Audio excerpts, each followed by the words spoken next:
காஞ்சிகேத்தன் பேசுகிறேன். எப்படி இருக்கீங்க? ஒன்றும் இல்லை, ஒரு சின்ன திருக்குறள் பற்றி பேசலாம், ஓகேவா? அதாவது கற்க கசடர கற்பவை கற்ற பின் நிற்க அதற்கு தக அப்படின்னா திருக்குறள் இல்லையா? இதை எல்லா திருக்குறளையும் 7 சென்டென்ஸ் தான் வரும். இங்கே கவர்மெண்ட் எல்லாத்துலேயுமே அது ஒரு அதிசயம்.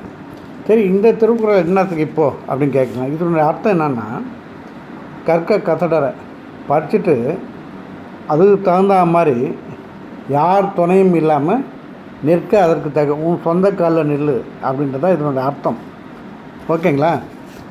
இது அதான் உன் சொந்த காலில் நில்லுன்னு தான் அர்த்தம். அதுக்கு என்னடா இது இப்போது அப்படின்னு கேட்குறீங்களா? இந்த திருக்குறள் நல்லா பாருங்கள். கற்க கசடர கற்பவை கற்ற பின் நிற்க அதற்கு தக. இந்த திருக்குறள் 7 சென்டென்ஸுமே ஒரு துணைக்கால் கூட வரலைங்க. துணைக்கால் வராமல் அழகான திருக்குறள் இது. அதனால தான் அவர் தைரியமாக சொல்கிறார், உன் சொந்த காலில் நில்லுன்றார். துணைக்கால் போட்டால் அது இன்னொருத்தர் கால் மாதிரி ஆகிடும், இல்லை நம்ம ஏதோ ஒரு சின்ன ஸ்டிக் வச்சு நிற்கிற மாதிரி இருக்கும். அதெல்லாம் இல்லாமல் நீ நிற்கிறனால தான் நிற்க அதற்கு தகுன்றார். துணைக்கால் எல்லாம் நிற்கிறனால தான் சொந்த காலில் நில்லுன்றார். எவ்வளோ அற்புதம் பார்த்தீங்களா? நம்ம நம்மளோட இது ஃபாரினர்ஸ், இந்த வெளிநாட்டுக்காரனா ரொம்ப ரீசர்ச் பண்ணுறாங்க. ரொம்ப அதிசயங்க.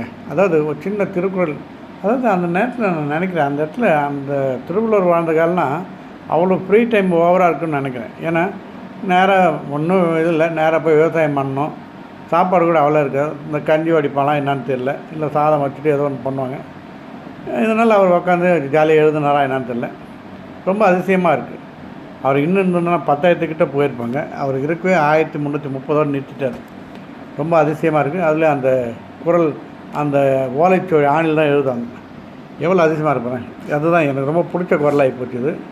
இத்தனை நாள் இது சும்மா படிச்சுட்டு போயிடுவேன். இதுக்கு இவ்வளோ பெரிய அர்த்தம் இருக்கா? துணைக்கால் இல்லாமல் இப்போ காய் அப்படின்றல கா போட்டு பக்கத்தில் ஒரு கால் வருது இல்லை, அதுதான் துணைக்கால். அது இல்லாமல் இந்த குறள் வந்திருக்கு. ரொம்ப ஆச்சரியமாக இருக்குது. படிச்சுட்டு அவங்ககிட்ட ஷேர் பண்ணுறேன். நீங்கள் மறுபடியும் வேணால் பாருங்கள். கற்க கசடர கற்பவை கற்ற பின் நிற்க அதற்கு தக. துணைக்கால் இல்லாமல் ஒரு திருக்குறள் இதுதாங்க. சொந்தக்காலில் நில்லுன்றதை எவ்வளோ அழகாக சொல்கிறார் பாருங்க. நல்லா இருக்குல்ல? நல்லா இருந்தால் ஒரு ஓ போடுங்க. மீண்டும் உங்களை அடுத்த விஷயத்தில் வரேன். இதோட இன்ட்ரெஸ்டிங் மேட்ரு ஒன்று இருக்குது, ஓகேவா?